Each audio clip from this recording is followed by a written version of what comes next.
Okay, Brother Godfrey, welcome to our conversations. Now, we are very grateful to meet you, especially in this occasion, the General Chapter 2024. And now I would like to ask you some questions concerning your vocations as FIC brothers. Right. My first question is how or what is your experiences in your first encounter with the brothers FIC, and what is interesting in the life of the brothers at the time, and then how do you decide yourself to be a brother? Okay. Thank you very much. My first encounter with the brothers, in fact, the first FIC brother was Brother Albert Ketelas. He later on became the General Superior with whom I worked. Yeah. So he came, he was the headmaster of Nandam Secondary School. I wrote the exam, I passed, Yeah. and we were called for an interview. So I went, and he was the one who interviewed me. Then I passed, and I went to Nandam Secondary School. I met the brothers. I saw the brothers working. That time they were wearing habit. Yeah. But after some time, they were not wearing habit. They were working. We had, in Nandam Secondary School at that time, more white people than black. Yeah. And the teaching and everything, you have to keep time. This time is this, and then you do that. It's very disciplined. Yes. Yeah. But there was one brother, an elderly brother. He must have been past 60 years. He was our senior housemaster. Ah, I see. And this man used to take care of us, in such a way that it touched me. For me, an African, at that time, in my mind, a white man is not to serve a black man. For me, a black man should serve a white man. That was what I had in my mind. But this was a white man, grown, and he was serving small boys, doing things for us like we were more important than him. Yeah. It touched me. But I put it behind me. It was in my head, but I put it behind me. So I went through my school, my education, and then he left us and went to a different town.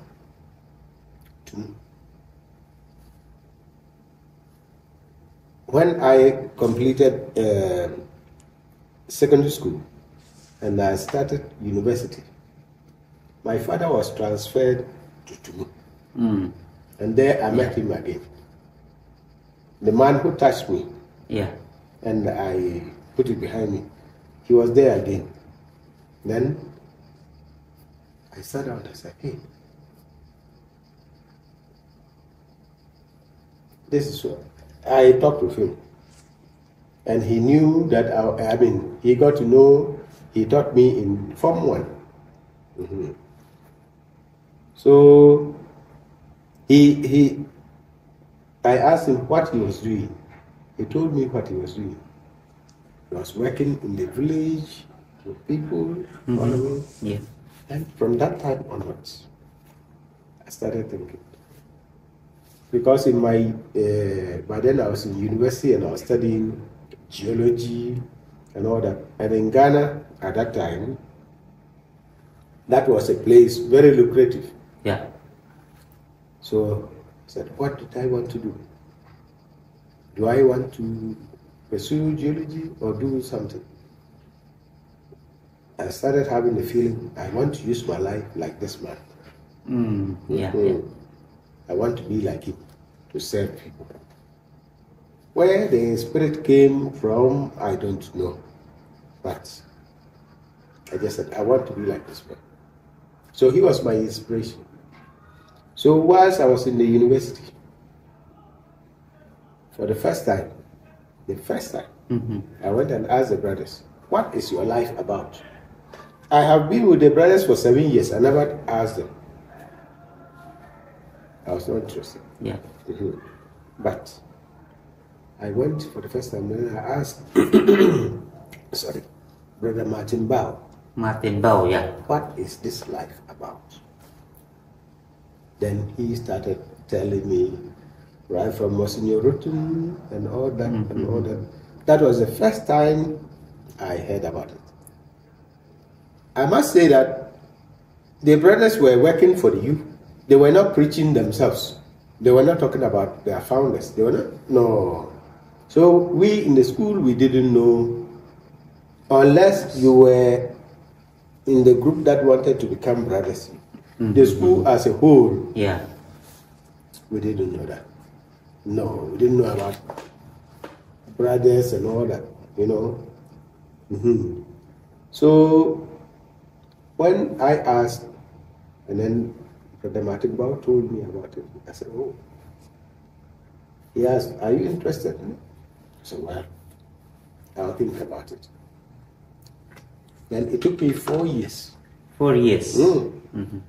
I was thinking till I completed university. And I said, okay, let me come and see. So I came to St. Louis. St. Louis. And then I met Bishop, Brother Guido Sukarma. He gave me the form. I wrote my name. No, but then I had not even completed university. I was still in university. So, but then what happened was, anytime, you know, that time the university people had problem with government. So they would send us home. And when they open us, then the other people are on holidays. So when the brothers would call for contact days, I'm in school, Accra, far away, and the contact days is on Wah. And I couldn't come. So all the time they would call for contact days, I'm in school. I'm on campus. But Brother Martin Bao and all the other brothers, they kept visiting me. They'll come to the university, come to look for me, come to my room. So I said, these people are interested in me. So I will also be interested in them. And then eventually, when I completed university, I had opportunity to work in other places. And I said, no, I'll come to Nandom Secondary School, my alma mater, and then come closer to the brothers and make up my mind. So I came to do what they call national service. And then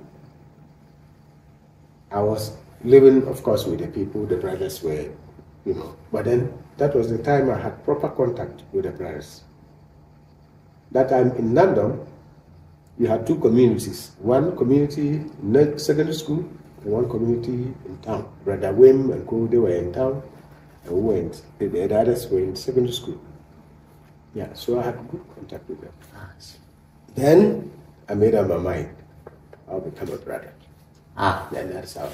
That's beautiful story, So the life witnesses from the brothers, from the white brothers at the time, touch you very much. How they serve you, how they get contact with you personally, and that's very interesting.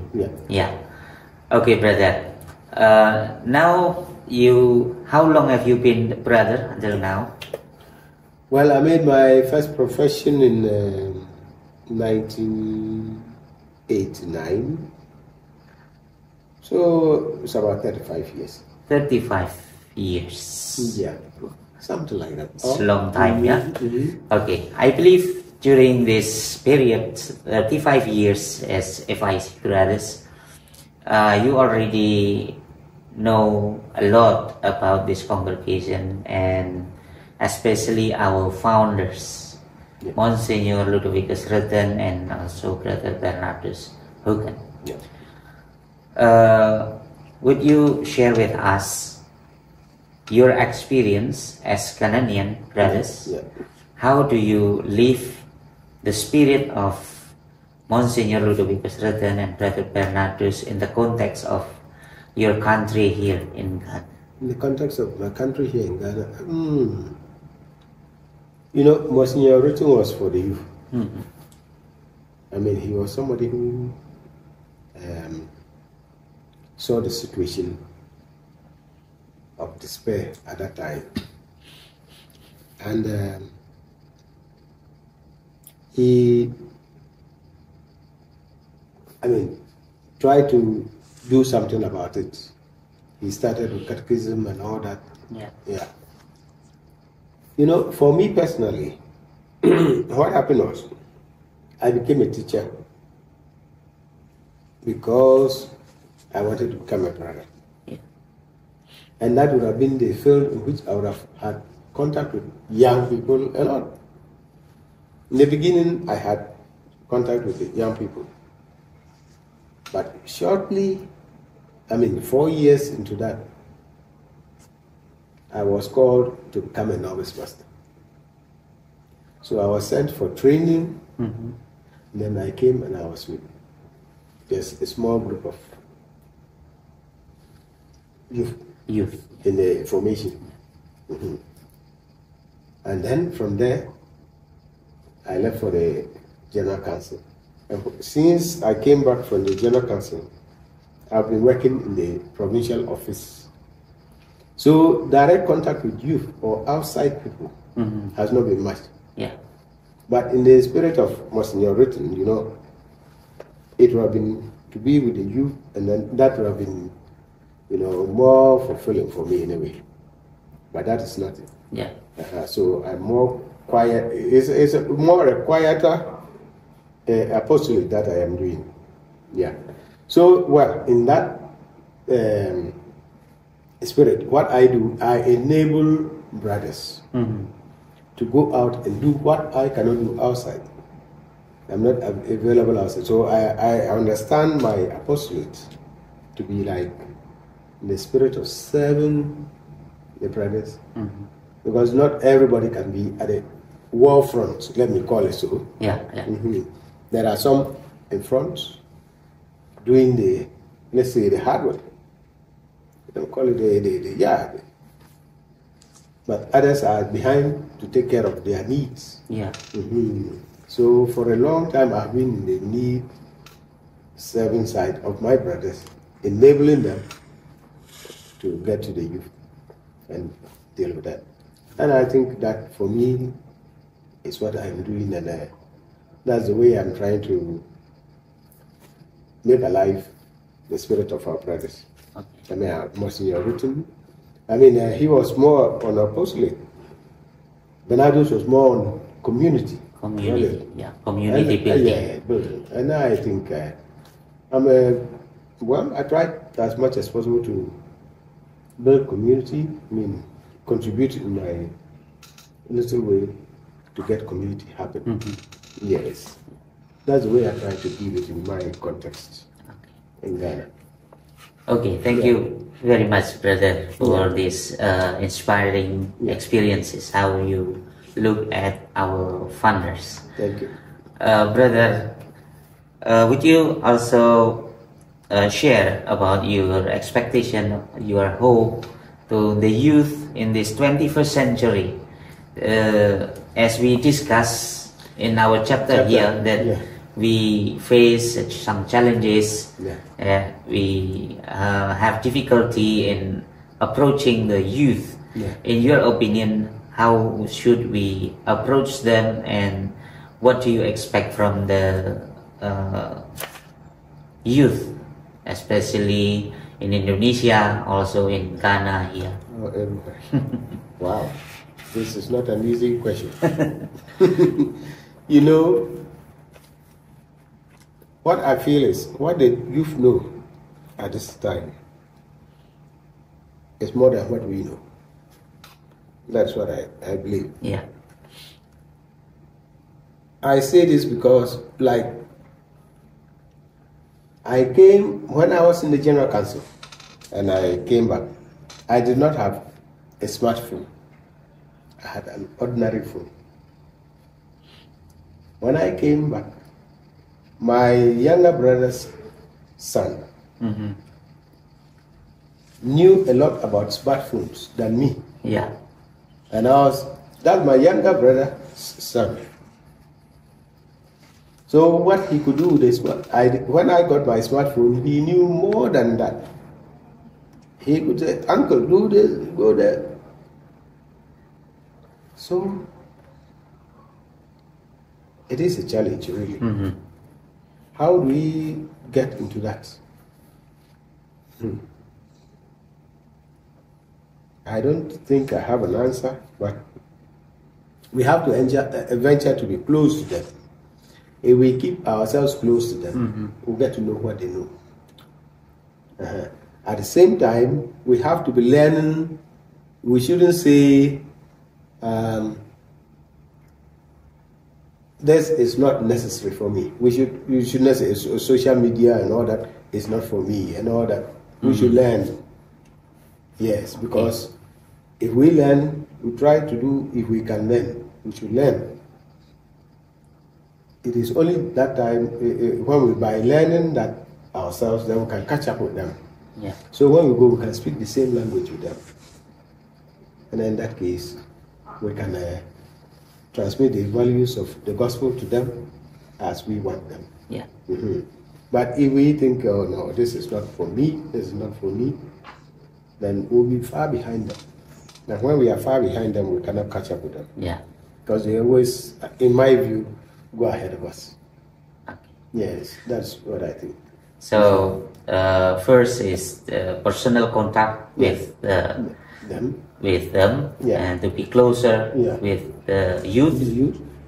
And the second one is keep learning what is happening now, so that we have the same language with the youth, and we can have an interaction with that. That's what I think. So, thank you very much, Brother Godfrey, for this nice conversation, and we pray that there will be more vocations here in Ghana and also in other countries like Indonesia, Malawi, and hopefully also in Chile and Netherlands, though it seems impossible there, but who knows, God will work. That is it. We believe on that. Somebody said, why not, we should be mission to Holland. To re-evangelize. They evangelize the country. Anyway. Okay. Anyway, thank you very much, Brother Godfrey, for this nice sharing experiences and also inspiring us with your life here as a brother. Thanks. Thank you. Right. Thanks. Good.